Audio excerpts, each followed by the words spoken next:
কোচবিহারে মেকলিগঞ্জে ভারত ও বাংলাদেশ সীমান্তে আটকে দিল বিএসএফ।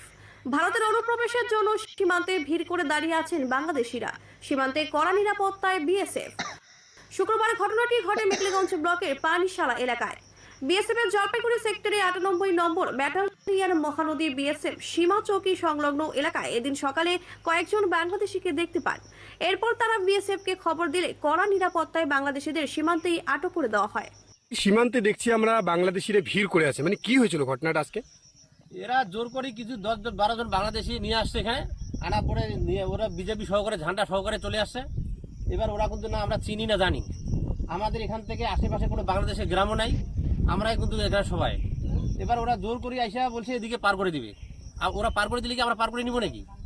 ঘটনাটা হলো আমাদের 1 ইঞ্চি জায়গায় আমরা বাংলাদেশের লোককে দাঁড়াতে দিব না, ঠিক আছে? আমাদের যে বর্তমান যে ঘাস কাটার, সেই ঘাস কাটতেও আমরা দিব না বাংলাদেশ এনডিএতে, ঠিক আছে?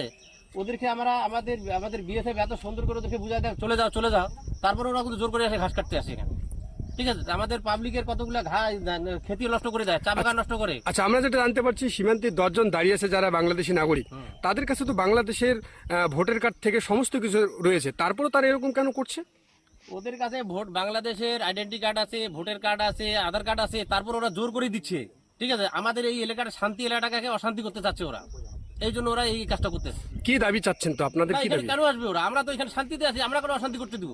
তার জন্য আমাদের এখানে অনেক পাবলিক দাঁড়ায় আছে, হাজার হাজার পাবলিক দাঁড়ায় আছে। এটার জন্য আমিও আজকে শুক্রবার নামাজ পড়তে যাবো না, আমি এই অপেক্ষায় থাকবো, ঠিক আছে? আমাদের এখানে অনেক পাবলিক দাঁড়ায় আছে, ডাইনে বাইরে দেখান, আপনার কেরামকে দেখান, অনেক পাবলিক দাঁড়ায় আছে। আমরা মানে বিএসএফ এর সাথে আছে, আমরা আছি, আমরা কোনো মতেই ওদেরকে মানে নেবো না। আচ্ছা, আমাদের বিএসএফ কি পদক্ষেপ নিল সকাল থেকে?